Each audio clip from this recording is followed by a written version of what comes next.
All right, I'm back. It's Currency 365. Okay, before I get into the national oil law, the oil company law, I think that's what it's called. Let's talk about this real quick. Okay, so Ruda has this breaking story here about a meeting between the Kurdistan region's main parties has ended after 3 hours of talks on independence referendum. Okay, and also they talked about Kirkuk and other issues. Okay, so just want to let you guys know that they the Kurdistan region, all main parties are had a meeting. I did see somebody, I'm not sure it was Daniel or somebody else, post that Barzani is ready to take Kurdistan independent, like they're now going independent. And then I did see a video of a body telling Barzani and the Kurdistan delegations in the region, please do not go independent. Stay unified. Stay unified. And man, this reminds me of 2000 to late 2013 to early 2014, when, if you guys remember, if some of you guys that were with me back in Eyes Open Media Facebook group, I told you guys that the Kurds will, I used to tell you guys all the time that the Kurds will get everything they want at the end. In the end, the Kurds will get everything they want. And what they're going to do is they're going to threaten independence. They're going to be so close from breaking into independence that Baghdad will surrender and give the Kurds everything they want. I know some of you guys remember that because I hammered that in so many times back in the Eyes Open Media Facebook group that we used to have back in the day. And I told you guys the Kurds are going to get everything they want. And what the Kurds are going to do, and even last year, I even said it last year. And no, I said it 2015. 2015 on this channel, I even told you guys that we had different phases. And I think it was, yeah, it had to be 2015, I believe.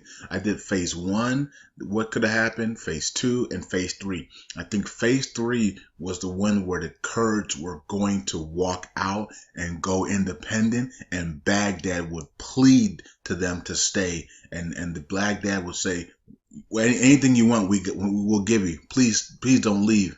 Please don't go independent.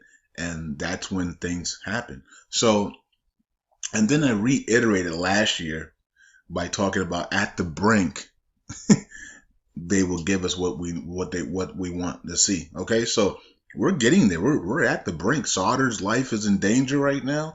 The Kurds are about to leave. I read something this morning about confusion like crazy going on in Parliament and in against in the oil and gas law and all these things. They were speaking about just great confusion in Iraq right now. And that's what we want to see.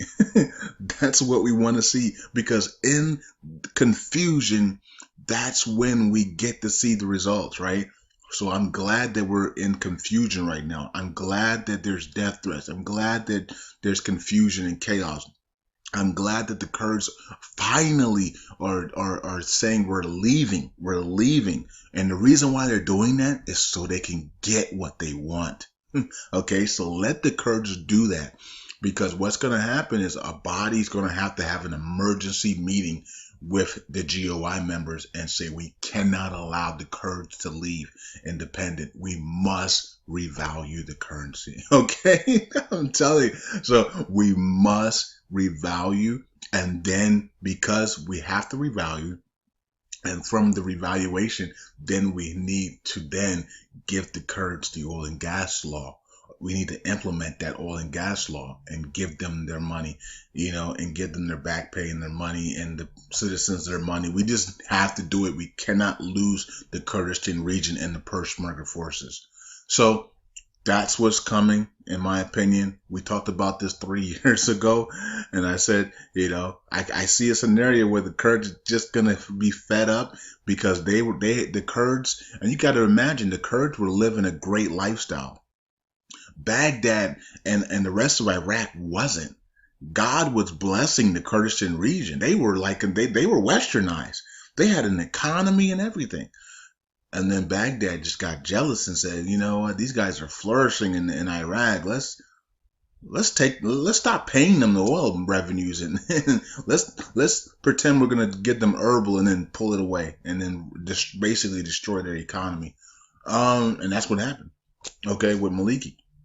So I 2-3 years ago I said the Kurds are gonna get to a point where they've had it and they're gonna go and they're gonna walk and a body or whoever's gonna be in charge is going to have to beg them to stay. Not just beg them to stay, but get things done, meaning remove the restrictions, revaluation, purchasing power, the oil and gas law, back pay for the oil and gas law, revenues for their citizens. That's what's coming. Okay, so we're in a great spot. And one of the reasons why Eric was so happy last night on Facebook, he was like, yeah, this is awesome, because we know that at the brink, they're going to give in. They can't lose the Kurdistan region, not right now. That would be devastating to Iraq if they lost the Kurdistan region, and devastating to Abadi as well. So if Abadi, knows what's good for him, he's going to get the Kurds everything they want. And that's exactly what's going to happen for him to save his country. Okay, so let's see here. It says Jubouri, Speaker of the House, National Oil Company law arrived in Parliament and will be included on its agenda. Now, somebody posted this in Facebook, so I want to give credit to whoever posted it, but I don't know who did. I'm not sure if it was Adrian, Daniel, or Eric, or Les, or somebody else. I don't know. I can't remember who posted it, but one of you guys, I'm pretty sure it's one of you guys that posted it, and whoever posted it, I'm gonna give you credit right now. I don't know who it was though. Okay. So anyways, let's keep it moving. So let's see here. So it says that a bill that the National Oil Company arrived from the government to the Parliament. Now this is interesting because I already told you guys that they already passed the National Oil Company. They passed this law already. Or am I dreaming? I remember this law being passed. The National Oil Company was passed, and then they celebrated after it was passed. I remember them passing this. Or was it just the Council of Ministers that passed it and not the House of Representatives? Was it Abadi's Council of Ministers that passed it? Comment below in the Facebook page if it was just the Council of Ministers that passed this with Abadi and not the actual GOI, because I remember this law being passed in 2015. And then there was celebration in the streets. I remember that. I remember the old oil minister talking about how important the passing of this law, the National Oil Company law, would be, and is after it got passed, and how it was going to, the citizens were going to be able to have a great future because of it. I remember all that. I can even see the article, and I think it was what was the guy's name, the ex-oil minister, Mahdi. I think it was Mahdi or something like that. I can remember his face, and like he was in front of in the article, like he was in front, and then like behind him was a crowd of people celebrating the National Oil Company law.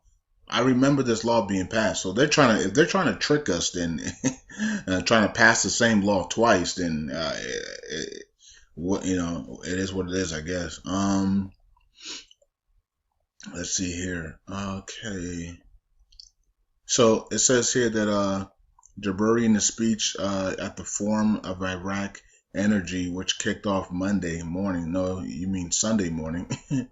Because it's not even Monday morning. Today's Sunday. So this energy forum kicked off to this morning, I believe. So I think this is the misprint. Anyways, it says the capital Baghdad in the presence of Abadi.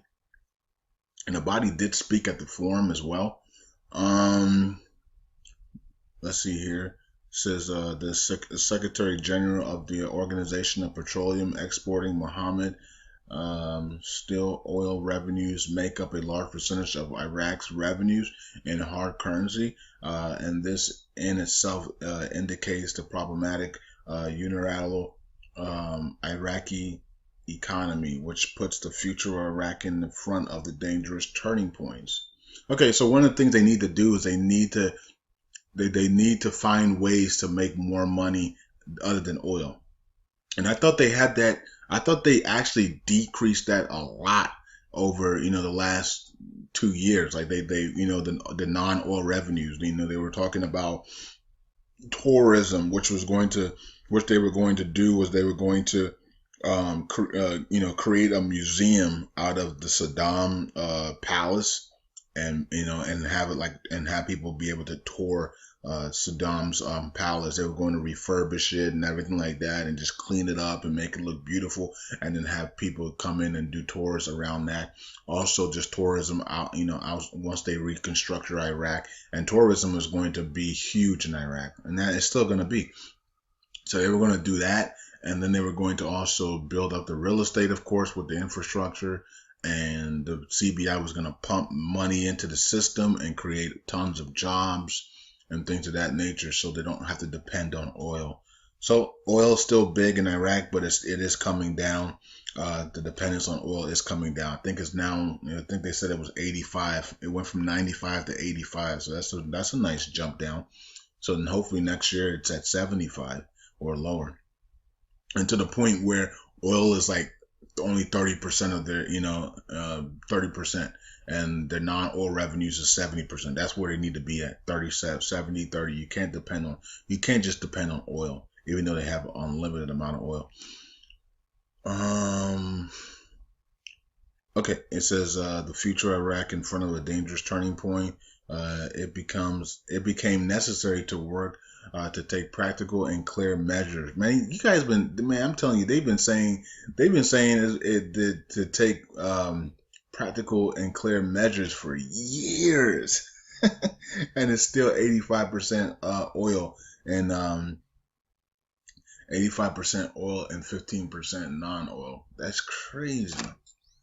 That's crazy to just say this over and over again and then sit there and do nothing. Even though I do give them credit that going from 95 to 85 is pretty nice jump. But you've been talking about this for 6-7 years, man. Let's see here. It says that the two articles, the Article 111 and 112, well, what happened to that group? Anyways, and two special oil and gas well management constitution, part of the package of legislation. I hate when this thing keeps doing that. Aimed at deepening the interests of the wealth of Iraq, including the National Oil Company, who arrived in the House of Representatives law and will be included in the agenda of the council read. Okay, so it's in the House. They're going to read this again, because I thought they already did this. Maybe they didn't do it. Maybe they did. Maybe they voted to have. Maybe the vote back in 2015 was to have a national oil company for the citizens. Maybe that's what it was, because that's what I'm hearing. That's what I'm thinking. I'm thinking back in 2015, it was to vote to have a national oil company for the citizens, so that would be their oil revenues every month. So that's what they passed. They didn't actually pass the national oil law. They passed to have a national oil company for the citizens. Okay, that makes sense. If I'm wrong, just let me bring the articles up, so from back in 2015, if you have them. I know they'll probably go back from 2015, 2016, 2014, 15, and 16. We should see, there should be articles on the National Oil Company, so you guys can bring those articles up and post them underneath the video if you can find them. Okay, so it's gonna be in Parliament and it will pass, of course. Okay, so especially when the Kurds are doing what they're doing now, and but here's the thing: the Kurds aren't they couldn't even hold a quorum today because the Kurds aren't there. So it's like they don't even have enough people to vote on anything. So this is going to be kind of interesting week, as you know, there's a lot of confusion going on. People aren't showing up to Parliament for work to vote on anything, and so they have lack of quorums. So a lot of confusion is going on. So it's going to be an interesting week to see what happens. And we're still fighting, and they're still going through Mosul editing and cleansing, even though it's a city and it's just, it's not a province. It's not a, I heard somebody on YouTube talk about how can you drop so many bombs in on a city and they still have to, and it's still not liberated. I just shook my head like, I know, isn't that something? Like Mosul, like America and the international coalitions have dropped so many bombs on Mosul, and it's a city, and it's still not liberated. Like it takes you 6 months to liberate a city. Now let me go back on that because Mosul is liberated. They're just using it as a pond, to delay their economic reforms, okay, to the world. That's all they're doing. And once they no longer can delay anything, which I don't think they can any longer because Donald Trump just signed that trade law, and they're going to go country to country and make sure that you're not cheating the world. So their time is up. Okay, so look for Mosul to all of a sudden be cleared of it, like, oh my goodness, Mosul's turning green fast. No, it was already green, and everything that we've been seeing is 2-3 weeks old, like my Currency 365 crew has been saying, and Mosul's been done. Okay, so that's what's gonna happen. Watch the tide turn and everything just start turning green, and watch the speed come up, and and the Kurdistan region are going to be inches away from leaving Iraq, and Iraq's going to give them everything they need, everything they want, and everything's going to be fine. And the Kurdistan region is going to say, okay, we'll stay. It's like I'm not going to say, it's like a crazy girlfriend, I guess. It's like a crazy girlfriend, and like she just goes crazy, and then you give her everything she wants, and then she's like, oh, all right. And then she like just bobs her head and walks off, and you're like, what the world just happened? You just gave her basically everything that she wanted, and she just goes, and her whole mood changed, like, oh, okay, thanks. So that's exactly what's going to happen. Kurdistan region are going to do everything that they're doing now, and Abadis and the GOI are going to have to surrender to their wants, because they cannot have Kurdistan region leaving and being independent. They can't have that, at least not right now. And I believe that the Kurdistan region is doing it on purpose so they can get everything they want, so they can get this thing over with, just like we want it over with. They want it over with as well. Okay, so that's it for me. I'll talk to you guys later. Peace out. Eyes Open Media will have the map update, and also I will have the response from Iraqi Day on the CBI translation.